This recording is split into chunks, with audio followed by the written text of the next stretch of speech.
sector in which you operate, agro-allied, pharmaceutical, doing massive investment. Yes. Talk to me about the size of investments you've done across Africa, in Nigeria, for instance. Well, I think in Nigeria, in the last 5 years, we've probably done around $300 million.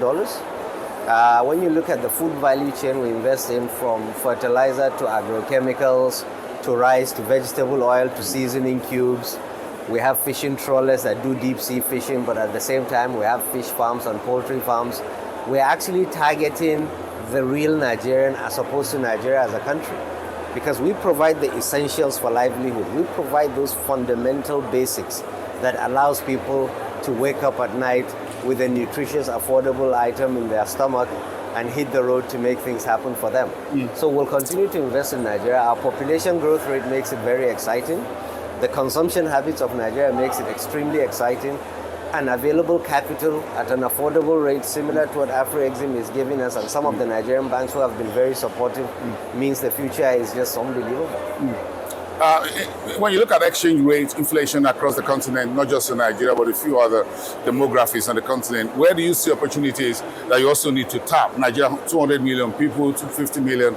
Ethiopia, 120 million people, very good region. Do you see opportunities outside Nigeria? Yes, we already have businesses outside Nigeria. So we have cashew processing, oil processing in Benin Republic. We do cocoa in Ghana. We have a packaging business in Morocco. So there are a number of things that we've actually been doing across the continent. We have factories in Dubai where we do dairy. We do cashew in India, and we have a few facilities in China as well. So as a group, we follow the opportunity. Nigeria is our base, and the learnings from Nigeria can definitely be applied elsewhere. And that's what we have been doing. Now, back to your points, issues around inflation, issues around devaluation are temporal. If you are a business and you decide to do business based on today's opportunity, then you are not a business. You are a contractor. But if you are a business that looks at the long haul, then you will definitely see ups and downs. You will see devaluation, you will see inflation, you will see other factors. But since you are looking at it on the long run, it's a blip. The future will definitely stabilize, and you'll have your wins, you'll have your losses, but if you remain focused and optimistic, you will glide through it, and that's our mantra. We've been able to leverage some of our own equity. We've also been able to partner with the likes of Afro-Exim international banks, Nigerian banks who have been extremely fantastic, but definitely there are a few things we're also looking at, which hopefully in the very near future you'll hear about, but there are options for us to consider, and in Nigeria, for example, those options are massive and limitless. So where do you see the future of intra-Africa trade vis-a-vis the global trade war that's going on under President Trump? Intra-Africa trade has always been there. Every border community you go to trades with each other.